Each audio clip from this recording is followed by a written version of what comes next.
त्रिदुलं त्रिगुणाकारं त्रिनेत्रं च त्रिधायुधं त्रिजन्म पाप संहारं बिल्वपत्रं शिवार्पणं काशीवासी निवासी च कालभैरव पूजनं प्रयागे माघमासे च बिल्वपत्रं शिवार्पणम् अखण्डैव बिल्वपत्रै च पूजये शिवशंकरं कोटिकन्या महादानम बिल्वपत्रम शिवार्पणम। नमस्कार, स्वागत है आपका आचार्य वाणी में। मैं आचार्य डॉक्टर विक्रमादित्य आपके साथ हूँ। आज का विषय हमारा है सिंह राशि।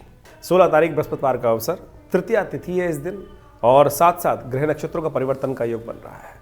सूर्य उदय होते हुए थोड़े हल्के रहेंगे, लेकिन जैसे ही ऊपर मध्याह्न की तरफ पहुंचेंगे सिंह राशि में प्रवेश कर जाएंगे और वो आपके लिए एकदम स्थितियों को परिवर्तन की तरफ ले जाते दिखाई देंगे। नया उत्साह, नए विश्वास से आपके लिए कार्य करने के रास्ते बनते दिखाई देंगे। ये आपके लिए अच्छा योग बन रहा है।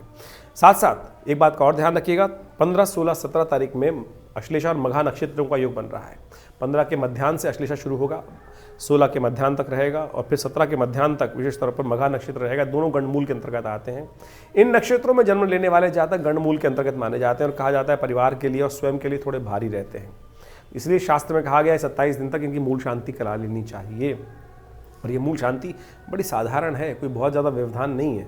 1000 मंत्र, त्र्यंबक मंत्र का विशेष तौर पर मूल मंत्र का अवश्य जप होना चाहिए नित्य प्रति। 27 जगह की मिट्टी, 27 जगह का पानी, 27 जगह कंकड़, ये तो बाह्य चीज़ें हैं। लेकिन मूल जो है शांति के लिए सबसे बड़ी ज़रूरत है वो 27,000 मंत्र का जप 1-1000 नित्य प्रति कर वही मूल जो दोष है उससे व्यक्ति को बाहर निकालती है और ये कर लेना चाहिए। नहीं तो व्यक्ति के जीवन में अनेक प्रकार के समझ में आता नहीं है कष्ट कहाँ से चल रहे हैं, और लेकिन उसको जो चीज़ें हैं पता चलती नहीं है। तो इसको सीधा सीधा समझ लें तो बहुत अच्छा रहेगा। और इसको भारतीय संस्कृति में अनादिकाल से बताया गया, समझाया गया, इसको अवश्य पालन करने का प्रयास करें।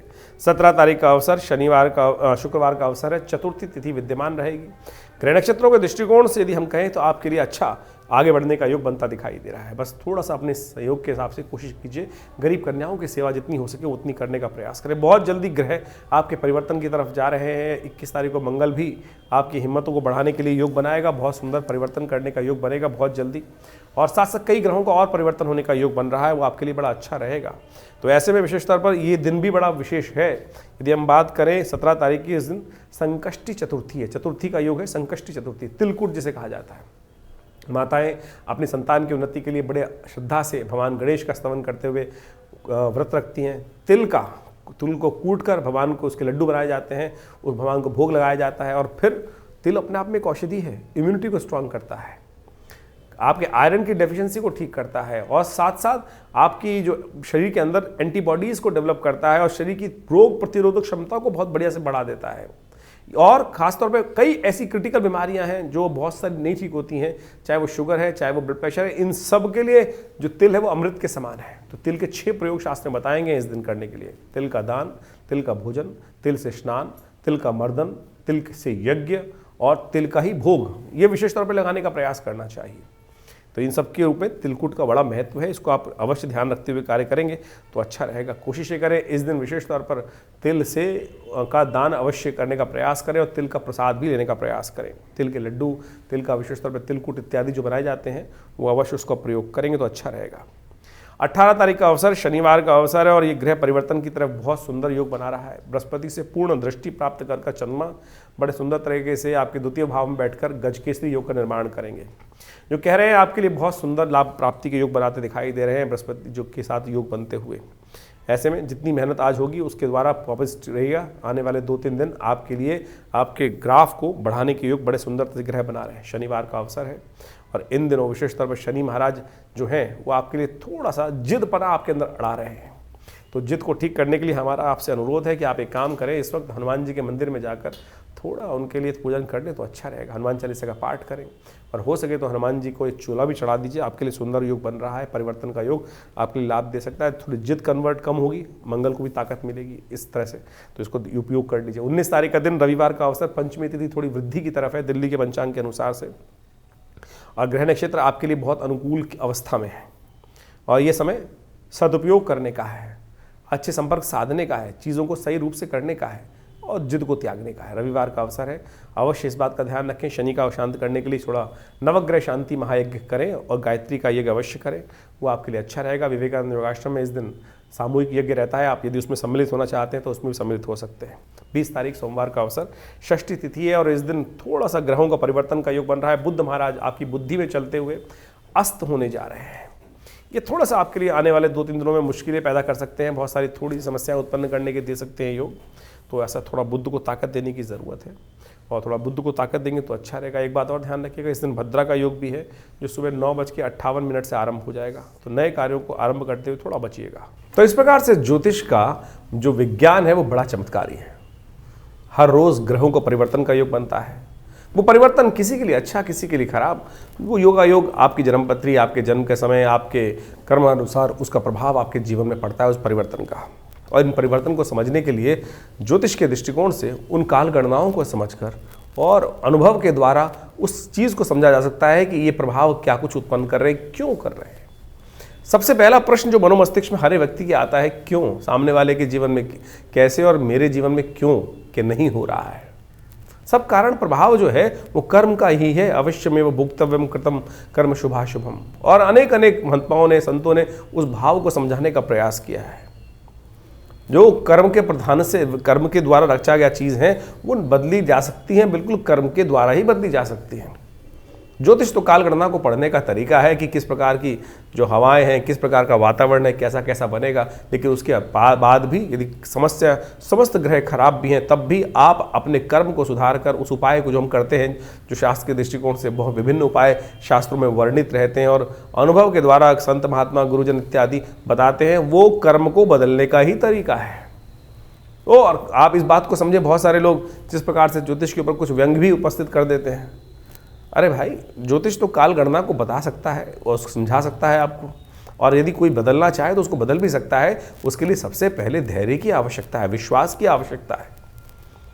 तो इस बात को हम समझें तो बहुत अच्छा रहेगा। जितनी जल्दी समझ लें वो अच्छा है, आपके लिए भी जीवन में कल्याण का योग बन सकता है। बहुत सारे लोग समय समय पर अपने अनुभवों को हमारे साथ, हमारे आश्रम पर आके साझा करते रहते हैं और उससे जीवन में जो जिस प्रकार का हम कार्य कर रहे हैं उसमें भी हमें विश्वास जागता है, हमें भी विश्वास जागता है कि कैसे वो काल गणनाएं थी और कैसे वो विचित्र तौर पर स्थिर रूप से जीवन में घटना घटी और कैसे उससे बदला भी गया। बहुत बार गणनाएं देखी गई और उस पर प्रभाव भी देखे गए। भविष्य को बदला जा सकता है, बिल्कुल। जो हम हर रोज़ नित्य प्रति आपको आपके भविष्य को देखकर, आपकी राशि के अनुसार से देखकर, उसके साथ साथ बहुत सारे उपाय जो शास्त्र में वर्णित उपाय हैं, पुराण इत्यादि ग्रंथों में वर्णित उपाय हैं, वो आपके समक्ष रखते ही हैं। और जो अभी समय चल रहा है, कुंभ का समय चल रहा है, 144 वर्ष बाद इतना सुंदर कुंभ का युग बना जिसको महाकुंभ कहा जाता है। ये एक ऐसा विषय है, एक ऐसा चीज़ है कि आप समझें कि जो लाखों जन्मों का जो भार है वो 1 सेकंड में काट सकते हैं। किसी को चमत्कार देखना हो तो इस भाव को समझें। और अगर कहीं ऐसे लाखों लोग, करोड़ों लोग, करीब करीब इस बार अंदाज़ा है 50 करोड़ आदमी, 45 करोड़ आदमी वहाँ डुबकी लगा के जाएगा। विचार उठता है मन में लोगों के साथ, आपके मन में उठता होगा कि कैसे वो डुबकी आपके कष्टों को दूर कर देगी, कैसे कर देगी एक डुबकी, और उससे व्यक्ति का कैसे समर्पण, कैसे जीवन बदल देगी। देखिए, ये भारतीय संस्कृति का चमत्कार है। कितना सरल शास्त्र ने, हमारे योगियों ने, संतों ने, महात्माओं ने उस विषय को रख दिया है कि केवल एक डुबकी लगाकर आप अपने समस्त किए जो भी कर्म हैं, जो भी दुष्कर्म है, उनसे निवृत्ति प्राप्त करने का रास्ता बना सकते हो। लेकिन समर्पण भाव से वो डुबकी तो हो। लोग तो जाते हैं केवल बगुला स्नान करके आए थे, कट कर आ गए। समर्पण क्या हुआ? समर्पण का मतलब वास्तविक तौर पे समझे कि कुंभ के द्वारा, उस डुबकी के द्वारा उस समर्पण का वास्तविक अर्थ हम समझ सकते हैं। वो समर्पण कहाँ हो रहा है? उस त्रिवेणी के संगम पर, जहाँ वो गंगा, सरस्वती, यमुना इत्यादि नदियों का पूरा जो मिलन होता है। उसके बाद उसमें से भी गंगा वो है कि जो साक्षात भगवान विष्णु के पैरों से निकली, और उस भगवान विष्णु के पैर से निकली हुई उस सुरमई देवी का कहा जाता है कि एक बार समर्पण भाव से उस पानी की डुबकी में कि श्रीहरि अब आप संभालो, भगवान अब आप संभालो। जो कुछ हुआ वो पश्चाताप 1 सेकंड लगता है, उसको आप समझे कितने जन्मों में किए हुए पाप, गलत कर्म वो बिल्कुल निवृत्त हो सकते हैं। लेकिन वो समर्पण भाव तो हो, वो डुबकी लगाकर बाहर निकलना, वो यदि समर्पण भाव से हुआ तब तो वो नवीन जन्म हुआ। नहीं तो फिर वही है कि कौवा काला है, काला काला ही रहेगा, बदल तो सकता नहीं है। लेकिन सिद्धांतिक तौर पर, भारतीय संस्कृति के विज्ञान के तौर पर, अध्यात्म के दृष्टिकोण से यदि वहाँ समर्पित भाव से बिल्कुल तटस्थ होकर उस शुभ मुहूर्त में, जो ये पूरा काल है, माघ का पूरा महीना और साथ साथ फागुन का कुछ महीने 15 दिन का जो समय रहेगा, उस समय में यदि आप उस श्रेष्ठ समय में भगवान का भजन करते हुए श्री हरि के श्री चरणों में उस निकली देवसुरी गंगा के पावन सानिध्य में जाकर एक डुबकी उस मुहूर्त में लगा लेंगे श्री हरि का स्मरण करते हुए, तो सोचें जैसे द्रौपदी के जीवन के कष्ट हर गए, उस जो गज के जीवन के कष्ट जो चल रहे थे, जो ग्रह ने गस रखा था, केवल एक बार श्री हरि का सुंदर स्मरण करने से कि अब तो जीवन हारे हे श्री हरि अब संभालो, ये भाव यदि रख पाए तब तो कुछ समर्पण हुआ, वही तो वो तो उपाय हुआ। लेकिन बाकी सब तो क्या हुआ कि सब कुछ जमा घटा का खेल करते चले जा रहे हैं, तब फिर कुछ नहीं बदलने वाला। तो ये तो हमने ज्योतिष को और अध्यात्म के साथ आपको समझने का प्रयास करना चाहिए, उसके बारे में विवेचना उपस्थित करी।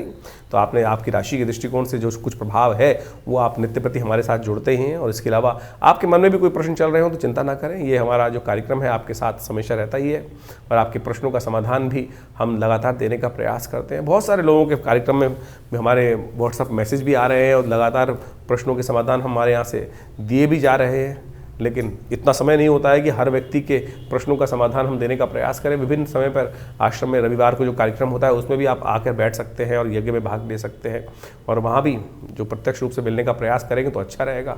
फ़ोन पे बात करने की एक बहुत विचित्र विडंबना है, जितने भी फ़ोन आते हैं हज़ारों की तादाद में लोग, सबके सबका एक ही प्रश्न होता है। हमारे कॉल सेंटर्स वाले हमें बताते हैं कि बहुत सारे लोग एक ही बात करते हैं, हमसे बात करनी, हमसे बात करनी। देखिए, हमसे बात करने के लिए कोशिश करें अपॉइंटमेंट लेकर ही बात कर पाएँ तो हो पाएगा। और एक बात और ध्यान रखें, बहुत सारे लोग तथाकथित तौर पर आज की तारीख में टेक्नोलॉजी का ज़माना है और टेक्नोलॉजी का दुरुपयोग भी हो रहा है। हमारे प्रधानमंत्री जी भी उसके बारे में कई बार आपको बता चुके हैं। और कोई भी ऐसा बहुत सारे लोग मेरे नाम से डायरेक्टली हमारे नाम से आपसे बात कर लेते हैं, तो ऐसा कुछ कभी ना हो, कभी ध्यान रखें। मुझसे बात करना चाहे तो आप फेस टाइम पे बात कर सकते हैं, जिससे आप सामने फ़ोटो देखकर आपको प्रत्यक्ष रूप से हो। नहीं तो ज़माना बड़ा ख़राब है और फिर लोग पता नहीं कौन कौन से उपाय कितने हज़ारों रुपये खर्च कर देते हैं और फिर तो इस बात को ध्यान रखते हुए कार्य करना आपके लिए अच्छा रहेगा। ये आश्रम हमारा दिल्ली में है, लक्ष्मी नगर में, विवेकानंद योग आश्रम। आप सादर आमंत्रित हैं और वहाँ विभिन्न प्रकार के हम समय समय पर कार्यक्रम करते ही रहते हैं, चाहे वो नित्य प्रति के यज्ञ हों, चाहे वो विभिन्न उत्सवों पर विभिन्न कार्यक्रम हों। तो उन सब में आप सम्मिलित होकर आश्रम में होने वाले विभिन्न कार्यक्रमों में भाग लें और जीवन के कष्टों को दूर करने का योग बनाएं। धन्यवाद, नमस्कार।